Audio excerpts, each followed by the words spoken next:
Hi everyone, welcome back to the second episode of Over the Wire. Today we will be attempting level 2 and 3. First, let's set up our next level before looking at the problem. Similarly, open terminal and type in the same SSH command as last time. The only change is to the username. From bandit0, change it to bandit1. When you're prompted for the password, copy and paste from where you're storing the passwords for each level. Let's then look at our problem. We are told the password to the next level is stored in a file that is named with a single hyphen. The problem with this is that our terminal interprets the hyphen as flags. Remember when we were specifying the port number and login username and used -p and l? Instead of just specifying the name of the file, we can specify the path to the file. A shorter way is to add a dot before your slash, which indicates to the terminal that the path we are starting from is your current working directory. It's time to give it a shot yourself.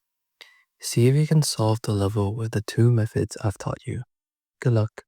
For the solutions, I'll first run ls to make sure the file is in the right directory.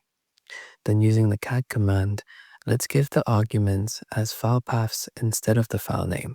The first file path references the file from the home directory, represented by the curly symbol. For the second path, we are referencing our current working directory. Well done for completing one more level. Remember to store this password before moving on. We have one more problem for this episode. You got this. The next level introduces how spaces are interpreted in our terminals. If we were to try this out normally, you can see that terminal cannot find our file because of the spaces in between. This is because spaces are used to differentiate between which is the command and its arguments. Let's just use echo as an example. Because there's a space, echo would be treated as the command and hello as its argument. To allow our terminal to open files that contain spaces, I introduce you to backslash. Backslash temporarily ignores the usual functionality of the characters after it, and will treat the following character as it is. Hopefully this provides you with enough help for the next level. Again, try it on your own first before looking at the solutions. Welcome back. I'll quickly show you how to use backslash to allow file names that contain spaces to be open. As you can see, we will need one backslash per space, and this should give you the password to the next level. Again, please remember to store this password for the next level. That's all for today.